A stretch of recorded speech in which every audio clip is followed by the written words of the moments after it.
Cuando hoy hablamos de neurodivergencia o neurodiversidad, mi invitación es más a reconocer que no hay dos cerebros idénticos y que realmente no existe la neurodiversidad porque no hay un cerebro neurotípico.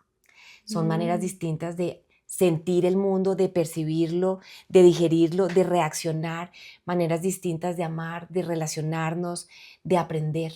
Entonces hay una parte que tiene que ver con mi biología, con mi genética, con lo congénito que sucedió, pero también con lo social, con el contexto, quién estoy siendo en mi vida. Hola, soy María Alejandra y bienvenidos a Estamos Buscando Colegio, un espacio pensado para acompañarte en la gran tarea de encontrar el colegio para tus hijos. Conversaremos con invitados especiales sobre temas muy relevantes que nos ayudarán a navegar en esta emocionante y a veces confusa travesía. Bienvenidos a este nuevo episodio de nuestro podcast en Guía Colegio. Hoy, siempre lo he dicho, siempre será un placer conversar con Juanita Boada. Juanita es coach logoterapéutico, especialista en neurodiversidad, el tema que nos convoca hoy, y un tema que en mí, en lo personal, ha causado muchísima curiosidad, con mucha hambre por entender un poquito más. Entonces, por eso quise invitar a Juanita a este nuevo episodio para que nos cuente desde toda esa experiencia que ella tiene de neurodiversidad. Entonces, bienvenida Juanita, gracias por abrirnos este espacio para poder conversar. A ti, María Alejandra, por esta invitación. Feliz de verte, de charlar contigo y de compartir una información, no tanto desde la experticia de la neurodiversidad, digamos, desde el estudio, sino más bien desde el corazón, desde la experiencia, desde la vivencia y queriendo aportar a las familias que nos escuchen. Gracias a ti. Comienzo por esa gran pregunta, Juanita, de muchos escuchamos neurodivergencia, neurodiversidad. ¿Qué significa eso? ¿Qué significa realmente ser neurodivergente?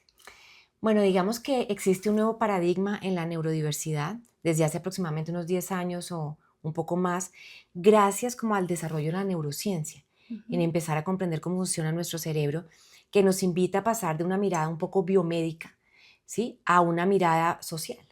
Y es donde no hay unas necesariamente discapacidades o patologías, sino a reconocer que todos somos distintos. Digamos que este término se acuña con el TEA, con el autismo, hace muchos años, pero con esta mirada como de venga y lo arreglamos, ¿sí? Y cómo hacemos para integrarlo a la sociedad, y empieza a tener este nuevo paradigma de, ¿y qué tal si es la sociedad quien se tiene que acomodar a que todos los cerebros son distintos? Entonces, cuando hoy hablamos de neurodivergencia o neurodiversidad, mi invitación es más a reconocer que no hay dos cerebros idénticos y que realmente no existe la neurodiversidad porque no hay un cerebro neurotípico. Son maneras distintas de sentir el mundo, de percibirlo, de digerirlo, de reaccionar, maneras distintas de amar, de relacionarnos, de aprender. Entonces hay una parte que tiene que ver con mi biología, con mi genética, con lo congénito que sucedió, pero también con lo social, con el contexto, quién estoy siendo en mi vida. Desde ahí una ansiedad en la adultez también me pone en un lugar de neurodivergencia. Wow. Una depresión, una situación particular coyuntural de una familia pone a un estudiante en la mirada de tenemos que hacer un PR. Y de pronto sí, y de pronto no es solo porque haya dislexia, sino porque este niño en esta circunstancia de la muerte del abuelito o que se le perdió el perro, tenemos que mirarlo como necesita un apoyo. Entonces la neurodiversidad hoy en día es reconocer que nuestro cerebro está en construcciones, plástico, tiene mucha potencialidad y que debemos vernos como seres distintos. ¿Cómo cambia nuestra mirada, Juanita, cuando dejamos de hablar de un trastorno a precisamente ese reconocimiento de quién soy y de quién es el otro? Siempre se ha hablado de tienes un TEA, un trastorno en el espectro autista, o un TDAH o un TOC. ¿Por qué trastorno? Esta mirada médica, y digamos que tenía todo el sentido, viene como de la era industrial, ¿cierto? En donde la educación, todos cuadraditos nos vemos más bonitos y el que aprende más rápido, el que camina más rápido, el que habla más rápido, el que controla esfínteres más rápido, como que los papás se sienten súper orgullosos de eso. Entonces, digamos que el trastorno tiene esta mirada de que hay algo malo que yo tengo que reparar y está bien. Definitivamente hay trastornos, definitivamente hay discapacidades, claro que sí. Pero aquí nos estamos volcando un poco a qué pasa si más es una condición de la persona, como el color de los ojos. ¿cierto? Como la altura de la persona. Ahora, esa persona que mide 1,5 metros como yo, pues me puedo poner tacones si quiero verme más alta. Una persona que tiene una dislexia puede aprender a leer y escribir de una manera distinta. Es cómo acomodo yo el sistema para que esta persona pueda incluirse en el sistema. Eso pasa cuando yo paso de discapacidad a condición, cuando yo paso de trastorno a... Esa es una manera de ver el mundo. Entonces, tampoco quiero con esto romantizar que todos somos perfectos y que todo está bien. No, yo sí creo que eventualmente si hay algo que nos está impidiendo de manera funcional relacionarnos, comunicarnos, aprender, vivir, movilizarnos, tener una motricidad fina que nos permita hacer cosas, pues qué maravilla, gracias al cerebro plástico, que podamos seguir aprendiendo. Pero creo que el lenguaje hace la diferencia, sobre todo para las familias y los colegios, a tener un nivel distinto de aceptación a lo que está pasando. Si tengo un problema en la familia o hay una condición y podemos acompañarlos a crecer de una manera distinta y aparece ahí el apoyo. Juanita, ¿cómo se ve en la vida diaria un chiquito, una chiquita que tenga autismo? Tú eres mamá de un niño y te escuchaba en una entrevista decir que en Antonio lo habías identificado a los 2 años. ¿Qué viste? Bueno, ese es un tema bien delicado hoy en día y me ha pasado con el libro de Antonio, que mucha gente me llama diciéndome, yo creo que mi hijo tiene autismo, o yo creo que mi marido, o yo creo que yo. Y hay como un hiperdiagnóstico, porque evidentemente, como ahora nos permitimos vernos, ¿no? Y reconocemos que pronto a nivel sensorial hay algo, o en la comunicación, o en lo social, muchas veces tendemos a decir que muchos más niños tienen autismo y en eso tenemos que ser muy juiciosos de ir donde el especialista, que es un neuropsicólogo que tiene unas pruebas específicas para el autismo para determinar si hay o no hay. Porque como es un espectro tan amplio, uno puede tener algunas características. Evidentemente un niño que tiene, por ejemplo, un retraso en el lenguaje y si le sumamos a eso que tiene una dificultad en la integración sensorial, es hipersensible a nivel táctil o visual o auditivo o es hiposensible a nivel propioceptivo, pues de pronto dice, ups, que fue un poco lo que me pasó a mí a los 2 años. Evidentemente había un retraso en lenguaje, 3 años y Antonio no hablaba. Había algo sensorial absolutamente evidente, pues me prendió todas las alarmas. Pero solo hasta que se empieza a ver también la parte social, esa comunicación de doble vía con el otro, esa intersubjetividad, puede decir, aquí haya un autismo. Ahora, yo trabajaba en un jardín en el que tenía muchos niños con autismo. Para mí era había como ya desarrollado un poco ese ojo clínico, pero creo que hay 3 características que plantea el DSM-5 que hay que tener en cuenta: toda la parte de la comunicación, toda la parte de relacionamiento social, la parte sensorial, algunos movimientos o estereotipias o obsesiones de los niños. Pero lo paso así por encimita, pero con la recomendación de que haya el cuidado de ir donde un neuropsicólogo si tenemos alguna sospecha, para que sea él, y digo neuropsicólogo y no neuropediatra. Eso es muy importante, ¿no? Porque puede que el neuropediatra en ese momento diga, claro que sí, es evidente, puede que diga, claro que no, pero le aplicó las baterías evaluativas.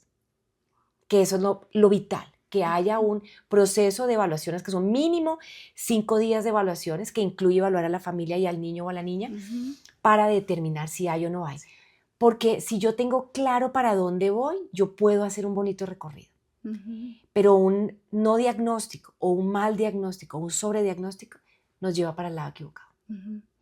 Y eso que dices del no diagnóstico también me genera mucha inquietud, porque muchas familias como que no, o justo tenía un caso de una mamá que yo le decía, bueno, ¿y qué has visto? ¿Qué has hecho? ¿Lo has llevado? No quiero hacerle nada para que no me lo encasillen en. Claro. Y yo creo que quisiera como que nos cuentes qué podemos malinterpretar las familias y también los colegios frente al autismo. Digamos que le tenemos pánico al rótulo, Sí. porque le tenemos pánico al estigma. El estigma es esta mirada peyorativa a mi hijo está dañado. Sino qué oso, qué vergüenza, qué vaina, qué pasó. Es más, buscamos un culpable, eso es de la familia de mi marido, ¿sí? Eso viene de otro lado, no de mí. Como que hay algo malo que nos llegó, se nos prendió algo. Entonces evitamos ese rótulo, ese autismo. Y resulta que no hay nada más grave que no tener diagnóstico. Porque si no tenemos diagnóstico no sabemos para dónde vamos. Entonces podemos trabajar en terapia de lenguaje 8 años. ¿Y qué pasó con lo social? ¿Y qué pasó con el monitoreo del ambiente? ¿Qué pasó con la madurez de ciertas funciones ejecutivas? Que no se trabajaron ahí por pánico a que me rotulen a mi hijo. Y yo lo entiendo, porque es que lo viví, porque viví el estigma. Pero también veo que en la balanza pesa más tener un norte e ir a los terapeutas adecuados, el poder yo capacitarme como mamá, reconocer en mi familia esta realidad para abonar el terreno para que su desarrollo sea mucho más fácil, ¿cierto? Entonces, y mucho mejor, sensibilizar a la familia, a los compañeros del salón. Entonces, yo soy fan del diagnóstico temprano. Hace muchos años se decía que tenía que ser después de los 5 o 7 años para ver, por ejemplo, el desarrollo del pensamiento abstracto después de los 7 años. Absolutamente equivocado. Uno a los 18 meses puede darse cuenta y una buena evaluación, un buen terapeuta puede darse cuenta que un niño tiene un autismo y desde ahí, desde ese momento comenzar con terapia del lenguaje, terapia ocupacional, desde los papás enterarse cómo tratarlo, cómo cuidarlo, no tomarse cosas personales, ellos es que yo lo estoy haciendo mal. Sí. Y muchos temas que tienen que ver con lo emocional, ¿no? Con lo que es transversal. El sueño, por ejemplo. Más o menos el 80% de los niños con TEA tienen trastorno del sueño. Duermen menos. Y uno dice, no, es un tema, no, puede tener que ver ahí el autismo. De alimentación, por la hipersensibilidad, digamos, de gustativa o olfativa. Entonces puede haber un trastorno alimenticio también, obsesiones con ciertos alimentos. Y me puedo ir por una curva y por ahí no era. Entonces el diagnóstico es vital, ojalá sea temprano, ojalá bien hecho, y por una neuropsicóloga o neuropsicólogo. Juanita, hoy todos los colegios nos dicen y nos presentan su programa de inclusión y ¿no? se muestran como incluyentes, pero ¿cómo uno como papá podría verlo desde afuera? ¿Realmente qué hace un colegio incluyente? Y quería unir esta pregunta al decreto, ¿no? ¿Qué nos dice la ley también sobre la inclusión? Bueno, yo creo aquí que somos un país que estamos en pañales y que tenemos que ser pacientes de entender en qué punto estamos. Esto es un proceso, llamémoslo cultural y social, de una enorme transformación que se va a demorar décadas. Un cambio en un programa educativo, pasarnos de un calendario, volvernos bilingües, aprender matemáticas de otra manera y traer un método internacional, volvernos IB, lo que sea, dura una década. Imagínense lo que es aplicar una ley. Entonces, la ley es divina, la ley suena muy bonito en el papel, pero empecemos porque la ley no es tan incluyente para el lector. Uno la lee y si uno no es abogado, uno dice, ¿cómo? ¿Esto cómo se traduce? Entonces hay que hacer una traducción a los colegios, a los docentes, a los padres, o si no, en el tercer artículo uno dice, ya, o sea, no quiero seguir leyendo. Entonces, ¿qué es lo que pasa? La ley está totalmente en línea con una constitución que nos dice que tenemos derecho a la educación, todos. Pero estamos pasando de hablar de igualdad y justicia a hablar de equidad.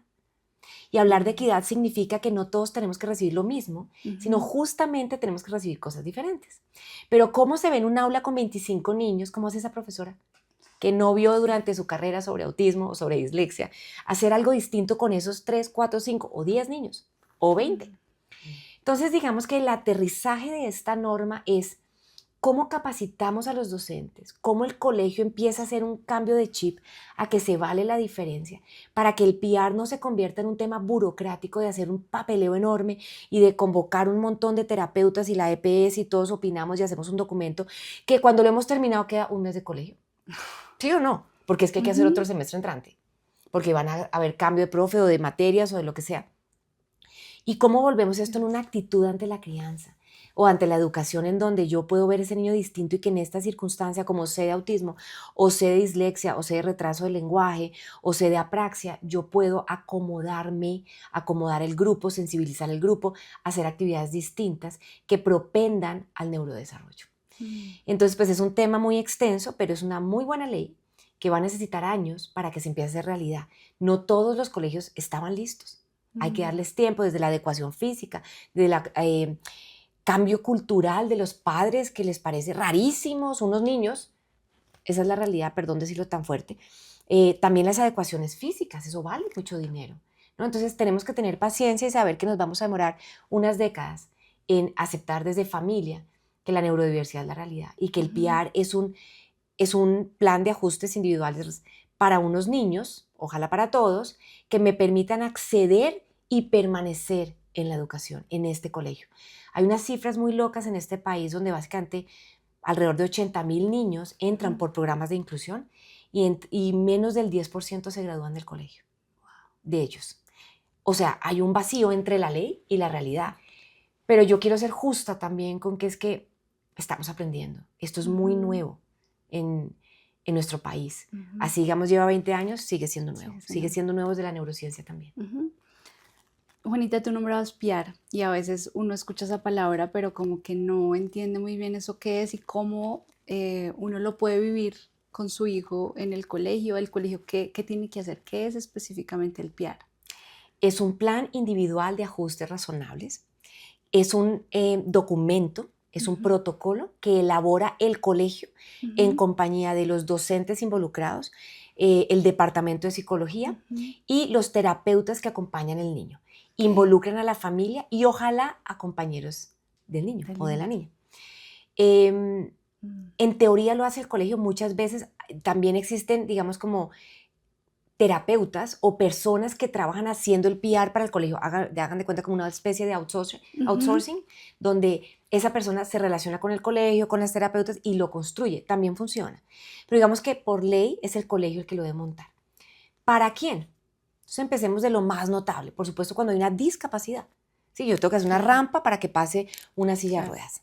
Ujú. Sí, yo tengo que proveer una entrada de un tamaño de una puerta para que el chiquito con sus muletas pueda caber cómodamente. Una silla específica, desde las adecuaciones físicas, desde acomodar el ambiente físico, el calor del salón, la luz que está entrando, la cantidad de niños, el tiempo en el recreo, el acompañamiento en el recreo, hasta modificar ciertas cosas, por ejemplo, en el orden de las preguntas. Por ejemplo, para un niño con autismo, podría, en vez de decir las preguntas del 1 al 10, porque como en el pensamiento concreto de un niño autista, cuando llegue al 10 dice, me faltan 10.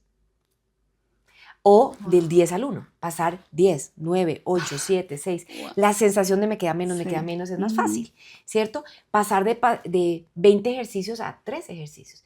Pasar de tener que anotar lo que está en el tablero o de anotar lo que dice la profe a tomarle una foto, Ujú. ¿cierto? Ujú. O de poder llevarme el trabajo de un compañero a casa para hacerlo con un referente. Todas esas son adecuaciones que si ven, son de sentido común. Son muy de ver cómo hago para que el mundo para ti sea comprensible y pueda ser exitoso en esta tarea. Ujú. Es eso.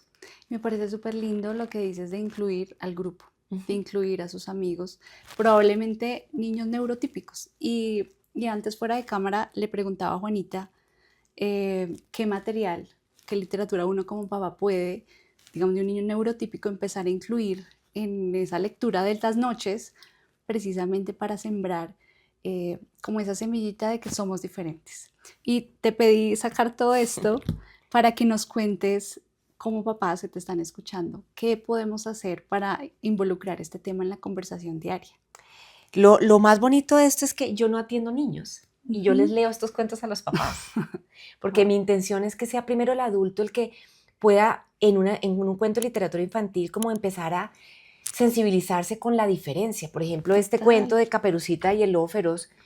Aquí el lobo feroz es vegetariano, no se quiere comer a Caperucita, ¿cierto? Entonces es Okay. como, se vale ser diferentes. Y es Ujú. no tan explícito, como libros explícitos como mi amigo tiene autismo, mi amigo tiene dislexia, o por ejemplo aquí donde papá y mamá son gatos y tienen un perro, ¿cierto? Oh, Elmer es un referente en ser distintos, ¿no? En cómo total. el elefante de colores es el más divertido y no todos tienen que ser grises y vive de una Sí, manera distinta y lo adoran y hace parte de la comunidad.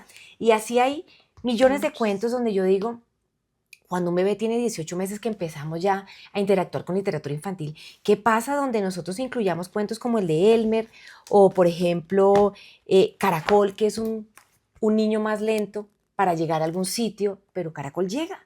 ¿Cierto? Ujú. En donde no solo se habla de la vaca o el lémur, porque ayer yo leyendo Sí. cuentos con mi sobrino, yo decía, este chiquito de 2 años identifica unos animales que claramente yo no identifico, pero ¿por qué también después hablar de la diferencia se da por allá a los 14 años? Ujú. Y no es de chiquito, Desde conoce a un chiquitos. Roberto que va al colegio y le molestan ciertos estímulos visuales o encuentra una amiga que lo entiende y lo puede acompañar, se da cuenta que su papá es igual.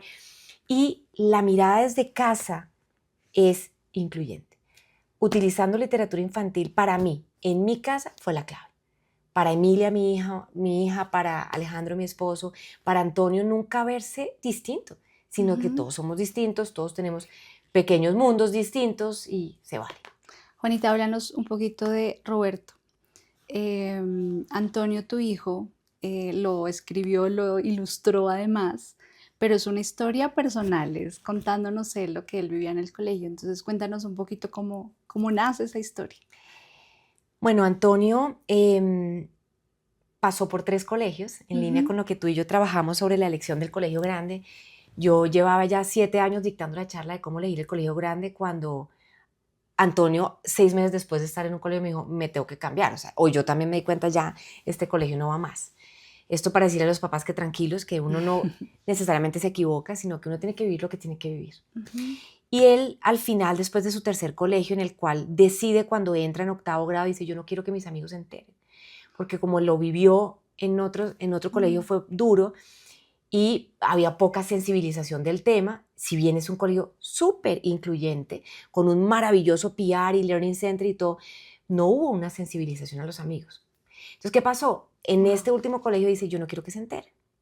Y para su grado, que tenía que presentar una tesis, dijo, voy a hacer una investigación sobre el autismo y voy a hacer un cuento infantil. Lo que más me gusta es pintar, lo voy a pintar, lo voy a hacer yo las ilustraciones, y escribe completamente este cuento, hace sus dibujos, contando cómo es un día de él de colegio. Específicamente cómo se levanta, qué pasa cuando llega y el profesor le dice que cambiamos de clase y hay mucho ruido y de pronto no logra captar la información que le están dando y cómo se siente frustrado y cómo le da rabia y cómo la parte sensorial se implica acá. Y es muy bonito porque él empieza a leer este cuento a sus amigos y todos comienzan a decir, Roberto, eres tú, ¿cierto? Entonces hubo lágrimas, hubo abrazos, hubo papás pidiendo disculpas, hubo profesores felices. Fue un momento muy, muy, muy bonito, y ahí es cuando llaman a Antonio para que publique el libro, para compartirlo con otras familias. Entonces es un libro escrito e ilustrado por Antonio, abriendo su corazón y su intimidad de cómo vivió él la experiencia del colegio. Increíble. Para compartirlo con familias. Total. Digan, wow, esto es como más normal de lo que me imaginaba, esto es más cotidiano y más fácil de entender de lo que pensaba, y poder hablar, como dice acá, una historia para abrazar y comprender el autismo con empatía. Con empatía. Y con amorcito. En ese tránsito o en esa búsqueda de colegio para Antonio, ¿cómo veías desde afuera la elección del colegio? Si yo soy una mamá que tiene un chiquito con TEA, ¿qué debería yo ver en el colegio para saber si está preparado, si es inclusivo, si nos abraza como familia? Bueno, volviendo a que estamos en pañales, aquí no hay un checklist que debemos mirar en un colegio, porque puede pasar, y me ha pasado con colegios que yo les digo, que el colegio mismo me dice, no, nosotros estamos comenzando la inclusión. Entonces yo les digo, ustedes no saben que sin tener un programa, sin haber hecho PRs, sin tener dentro un Learning Center o un centro de apoyo terapéutico, son súper incluyentes por cómo piensan, por cómo es su proyecto pedagógico, por tener un currículum flexible, por recibir padres y comunidades abiertas de pensamiento. Desde ahí es el terreno fértil para que un niño con TEA o con cualquier característica del neurodesarrollo, TDAH o con una dislexia o con cualquier tipo de, digamos, de retraso en el neurodesarrollo o manera particular de aprender, pueda funcionar bien, pueda sentirse exitoso, tener amigos y graduarse del colegio. Entonces, unas cosas básicas que debemos tener en cuenta es que ojalá el colegio sepa del tema, que sus docentes estén abiertas al tema. Miren, muchas veces la experiencia pues sería como lo máximo, ¿no? Sí, llevamos 60 años en inclusión. Pero voy a decir una frase muy colombiana, escoba nueva barre bien. Cuando nosotros comenzamos en Huellas, o sea, estoy hablando cuando creamos el jardín infantil con Camila, teníamos ni idea de inclusión. De hecho, Camila me contaba la semana pasada que ella se acuerda cuando en neuropatología, como psicóloga, vio autismo y decía, qué angustia, pobres familias, ¿no? Teníamos ni idea de autismo, ni idea. Pero como éramos nuevas en esto, cuando una familia llegaba con alguna característica en el síndrome de Moebius, síndrome de Down, autismo, decíamos, claro que puede entrar. ¿Por qué? Porque queríamos tener un súper jardín, teníamos toda la energía, éramos muy jóvenes, abro paréntesis, un pilín irresponsables, en el sentido de que queremos hacerlo súper bien, pero no sabemos mucho cómo. Y yo creo que desde ahí pasa la magia. Cuando somos nuevos, cuando estamos aprendiendo, hay una energía distinta. Entonces ahí también puede haber una cosa importante para pensar. Yo creo que cuando los salones tienen pocos estudiantes, cuando somos pocos dentro del salón, manejar 10 es diferente a manejar 30. Cuando pueden llegar a haber 2 docentes dentro del salón sería ideal y no solo uno. Cuando los docentes están capacitados en habilidades sociales. Porque es que lo que yo les decía del 1 a 10 es sentido común. Pero hay maneje una pataleta de un niño con autismo que se está pegando contra las paredes. O una pataleta de la mamá, ¿cierto? Una frustración del papá. Entonces yo necesito como docente tener unas habilidades prosociales de empatía, de autorregulación, de autoconocimiento, de saber que me está tocando los botones, que yo no puedo reaccionar así con la familia, de poder contener el dolor del otro. Y eso no se vio en la universidad, ni en psicología, ni en pedagogía, ni en música, ni en arte, ni en filosofía. Eso lo tengo o no lo tengo, pero lo puedo adquirir. Yo creo que, en resumidas cuentas, es un colegio que tenga bonitas personas, que se enfoque en que eduquemos para vivir en comunidad, para compartir, para la convivencia y no para la competencia. El colegio que está lleno de galardones y de izadas de bandera y del mejor del curso y de premios, por ahí no es la vuelta, porque eso va más hacia la competencia. Creo que tiene que ver más hacia, se vale ser distintos y ser bonitas personas, y somos empáticos y nos apoyamos y somos una comunidad y trabajamos en equipos, padres y colegio. Pero esos que delegamos allá y que el colegio ve a ver cómo hace y nosotros estamos súper ocupados, ese de pronto no es el colegio. Entonces fíjense que es algo muy subjetivo, muy personal, que se siente cuando uno va más a la charla informativa que un decálogo de un listado a... Este es un colegio donde yo me siento en una familia, que me permiten ser como familia, que mi hijo puede ser. Yo me acuerdo que en uno de los colegios que yo visité, hice una pregunta, mi hijo tendría 3. Entonces le digo yo a la psicóloga del colegio, después de que me hacen a mí miles de preguntas, sobre todo relacionadas con lo económico, para ver si nos recibían o no nos recibían, pregunto yo, bueno, ahora me toca a mí preguntar, ¿cierto? Y me dicen, sí, dale, pregunta. Claro, pues no estaba planeado, ¿no? Y les digo, primera pregunta, ¿qué pasa si mi hijo es homosexual? Y la psicóloga me dice, ¿es homosexual? Y ella, este no es. Tú, psicóloga, sabes que a los 3 años no tenemos cómo de pronto saber esto. Obvio, digamos que ese no era el caso, pero yo quería saber qué tanto la psicóloga, qué respuesta me iban a dar. Es una respuesta pues muy, digamos, como una pregunta de mi parte muy difícil, pero el tema no era ese. El tema era qué cara iba a poner. Entonces... no si mi hijo era que no es homosexual, pero si lo fuera, no pasa nada. Y también quisiera un colegio en el que poder ser y amar de diferentes maneras. Para mí sería el colegio incluyente. Juanita, hablábamos ahorita del no diagnóstico. Yo creo que lo veo como un error de nosotros como papás digamos que al manejar este proceso de la inclusión. ¿Qué errores podemos cometer los papás en esa elección del colegio con un hijo en alguna condición de neurodiversidad? Miren, comienzo con responderles que hay un estudio que se llama La Primera Noticia. Es un estudio hecho en España que lo que plantea es que los padres, una vez les dan la noticia, el terapeuta, el pediatra, el psiquiatra, el neuropsiquiatra, el que sea, se tardan entre 2 a 5 años en hacer algo. Porque la noticia nos entra en shock y entramos en un proceso de duelo, donde a veces incluso toca a la pareja, se rompe la familia, los abuelos no están de acuerdo, dicen que eso es una moda, el otro amigo, el tío psiquiatra amigo dice, ese está equivocado, porque en la reunión familiar. Entonces, ¿qué pasa aquí? Yo entiendo que uno como papá, aceptar una condición es muy complejo. Entonces, dentro del proceso de negación al que entramos naturalmente, y por eso existe este documento que se llama La Primera Noticia, está en Google si lo quieren buscar, lo que nos muestra es la aceptación es el primer paso que tenemos que tener. Entonces, en la negación buscamos ese colegio ideal que quisiéramos, trilingüe, súper internacional, que me garantice que estudie en Europa o en los Estados Unidos y que tenga un coliseo enorme que pertenezca a la Uncoli y que enseñe mandarín, porque yo les estoy entregando a mis hijos empaquetado en un colegio como el mejor regalo de la vida. No creo que por ahí sea la meta de la educación escolar. Creo que tiene que ver más con una experiencia de vida social, de sentirme bien conmigo mismo y con los demás, de hacer amigos y de aprender cositas para ir a la universidad, ¿vale? Entonces, ¿en qué nos equivocamos? Que metemos el ego de primeras. Lo que yo sueño para mí, que de pronto no tuve, o lo que yo sueño para que mi hijo sea un campeón en algo. Otra equivocación es a veces nos dejamos deslumbrar por lo físico, unas super instalaciones, la tecnología, las cámaras, que les dan iPad a los niños. Gravísimo que les den iPad a los niños. Ojalá no les dieran colores, arenera, ¿sí? Una vaca para ordeñar, pero bueno, eso ya es muy personal mío. ¿Qué más errores podemos cometer?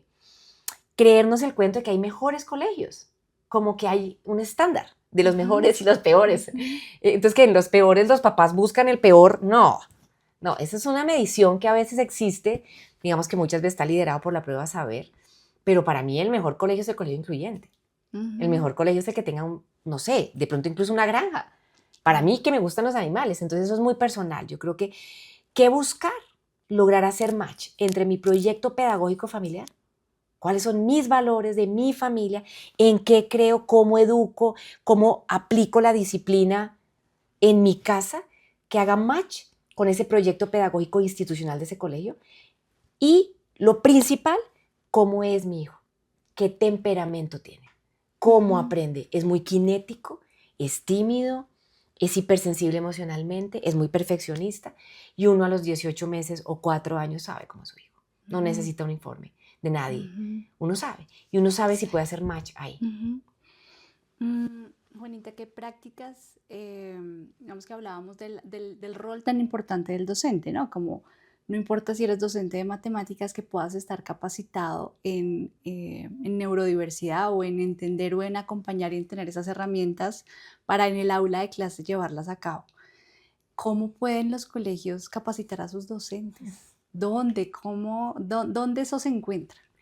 Bueno, yo creo que hoy en día hay de todo. Yo creo que hoy en día hay universidades que todo el tiempo están promoviendo el estudio en neurodiversidad, el estudio en inclusión. Yo creo que el mismo distrito y mismo Ministerio de Educación tiene cursos, talleres, hay muchas cosas online. Yo creo que uno de los grandes regalos de la pandemia, de hecho, yo aprendí a través de, y que valga la cuña, de una, ¿cómo se llama? Una empresa, una universidad que se llama Cerebrum.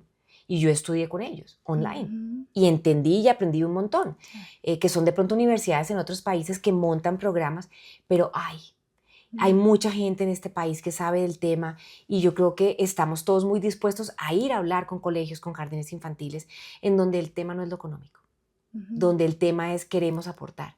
Entonces yo creo que sí se puede. Yo creo que a través de podcast, a través de charlas que uno ve gratuitas, a través de muchas cosas que hoy nos da la tecnología, de pronto no sé si en TikTok y en Instagram ciertas cositas, pero sí creo que hay contenido valioso en donde podemos aprender como docentes, y eso depende de nuestro deseo de querer hacerlo. Por eso digo que la inclusión es más de sentido común y de buena actitud que de conocimiento. El conocimiento está hoy en día, está en la nube, y acceder a ella en 5 minutos, ahí está. ¿Cuál crees tú que es el principal reto para el colegio en acoger los niños de neurodiversidad? ¿Dónde está ese principal desafío Qué buena pregunta. del colegio?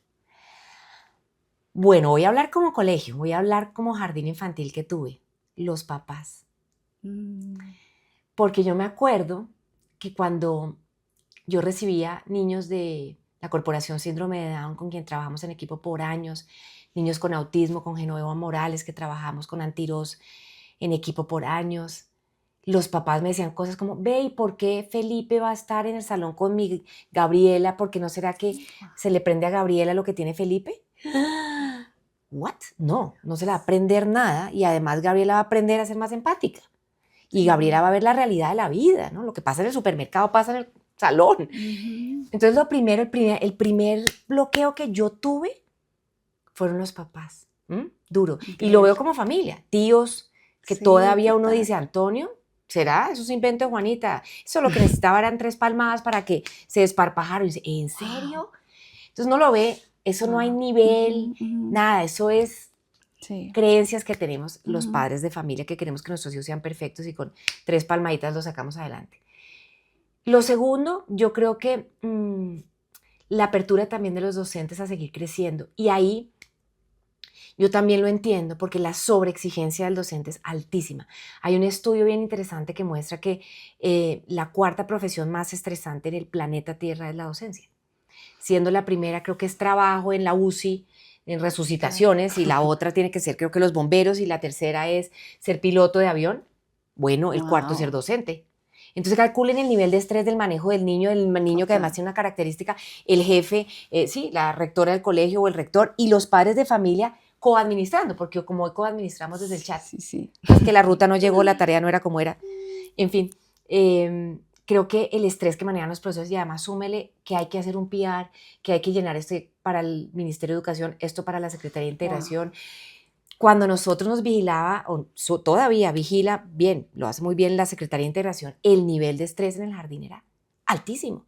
Tómele foto a cada reunión que hacíamos. Documento 1, 2, 3, 4, 5. Entonces la profesora deja o la maestra deja estar ahí con ese niño conectado, con esa necesidad. Tengo que llenar el formato de ta. Y además póngame a enseñarme neurodiversidad. Pues, entiendo, pero volvamos a lo básico. Menos formato, más aprendizaje orgánico de la neurodiversidad. Creo que ese sería como el segundo. También creo que debería haber un mejor trabajo en equipo, colegio, familias, como que las familias delegan en el colegio y a veces el colegio también, eso es un tema de la familia. No, trabajemos en equipo, creo que ahí es fundamental hacerlo. Y eventualmente, Dios quiera, gobierno, colegios y familia, ¿sí? Claro. Porque también ahí viene un elemento que es el elemento económico. Te iba a preguntar por eso, ¿tú crees que el recurso económico dictamina o medio que uno puede entender que un colegio es más incluyente que otro porque tiene mejor capacidad económica? O la pregunta sí. También es, ¿qué puede hacer un colegio que no tenga el recurso? Digamos que, como en todo, pensémoslo, yo le contestaba eso en una charla el sábado pasado y tiene que ver con un restaurante. Comparemos 2 restaurantes. Al final yo salgo de un restaurante carísimo, elegantísimo, con unas lámparas divinas y con unos ingredientes traídos de Alemania, de pronto con una experiencia de satisfacción mayor, pero en otro mucho más simple y sencillo, donde me tomé un caldito delicioso, salí mejor alimentado. ¿Cierto? Entonces, ¿la plata hace la diferencia? Puede hacerla en material didáctico, en tecnología, en capacitaciones, en pago de docentes, en pagarle mejor a los docentes, ¿sí? En una remuneración que haga que yo además puedo ir a clase de yoga y descansar lo que estoy viviendo, tener tiempo para meditar, para hacer mi vida espiritual, para estar en familia, para que haya un buen reemplazo cuando yo no esté. En fin, la plata ayuda un montón y sí hace la diferencia. Pero María Montessori vino a enseñarnos, y yo creo que esa fue la gran enseñanza de María Montessori, que con piedritas, con florecitas, con los ladrillitos caídos después de la Segunda Guerra Mundial, aprendemos mucho más que con mucha tecnología. Entonces, desde procesos de autocuidado, de amarrar los zapatos, desde barrer el salón, desde contar con lo que hay en el jardín, subirnos a los árboles, irnos a una excursión, hacer un juego de mesa, aprendemos más que con muchas otras cosas. Lo que pasa es que tenemos que volver nuevamente a eso, ¿no? Como a ese material natural, a la naturaleza, a cosas muy simples. En el jardín que yo trabajaba, queríamos algún día tener 50% material didáctico, 50% material de reciclaje. Entonces los papás traían lo que sobraba de casa y nosotros con eso construíamos, hacíamos y educábamos. Y ese material que yo le llamaba material inteligente era mucho más valioso que una cantidad de cosas elegantísimas. Sí. De hecho, mucho del material que yo tengo para neurodiversidad aquí en el consultorio lo compro en el almacén de gatos y perros. Wow. ¿Sí? O en el supermercado o en Dollar City, no lo traigo por Amazon, elegantísimo. Juanita, ¿qué beneficios tiene para la comunidad escolar que el colegio se abra a la neurodiversidad? Evolución, civilización, compasión, habilidades prosociales, menos bullying, verdad, realidad, equidad, todo, o sea, uno, así no lo necesite, estar en un colegio incluyente, se ganó el baloto. Tuvo lo más importante durante 13 años, realidad, amor, compasión. Entonces yo creo que un colegio que ofrezca esto, ahí sí debería salir en el titular de los mejores colegios. Juanita, y para terminar, si tú pudieras darle un consejo a los papás, pero sin duda a los colegios, ¿cuál sería como para avanzar hacia un mundo realmente incluyente, como entendiendo el colegio como solo una pequeña muestra de lo que es la humanidad entera? Esto yo lo aplico en mi trato de aplicarlo todos los días en mi consulta. Yo acompaño a familias a divorciarse, cuidando a los hijos y haciéndolo amorosamente. Y lo hablábamos antes de grabar. Mi consejo sería, permitámonos ser distintos. Y reconozcamos que el cerebro es plástico y que somos libres, que nosotros no somos de una manera, estamos siendo. Que el cerebro tiene una enorme potencialidad, no tenemos que señalar que ya se quedó así. Yo no quiero con esto romantizar una parálisis cerebral, de ninguna manera. Pero sí el ser humano tiene una misión en esta vida con parálisis cerebral, con autismo, con TDAH. Hay diferentes maneras de vivir, como diferentes maneras de ser familia. No hay una manera perfecta de ser pareja, no hay una manera perfecta de ser papás, que es como la pandemia que tenemos hoy tan difícil y que queremos ser papás perfectos. Yo creo que el gran consejo para los colegios o familias es: los niños vinieron a nuestro colegio o los hijos vinieron a nuestra vida como entrenadores y maestros a enseñarnos, a hacernos un espejo en cómo nosotros adultos tenemos que seguir evolucionando. Entonces, y lo digo como mamá, yo no me pregunto por qué Antonio nació con autismo, sino para qué. Y a lo mejor para esto, para compartir. No para grandes cosas de, pues no, para de pronto simples y profundas cosas como compartir. Creo que sería, démonos la posibilidad de aceptarnos como somos y de amarnos como somos, que de ahí para adelante todo es crecimiento. Con ese gran mensaje final, le quiero dar las gracias a Juanita por este espacio. No te imaginas lo importante, lo relevante que va a ser para las familias, y aún para mí aquí fue como wow. Mil gracias por regalarnos este espacio de tu tiempo. Yo sé que va a ser va a enriquecer mucho esta conversación cuando uno empieza a buscar colegio, y que es tan retador. Si uno entender a su hijo retador, pues entender dónde voy a educar a mi hijo, pues es aún más retador. Entonces, mil gracias por este momento, Juanita. No, a ti por este espacio, por querer compartir, por existir, por ayudarme con tantas familias, por ayudar a tantas familias. Gracias por la invitación. Gracias, Juanita.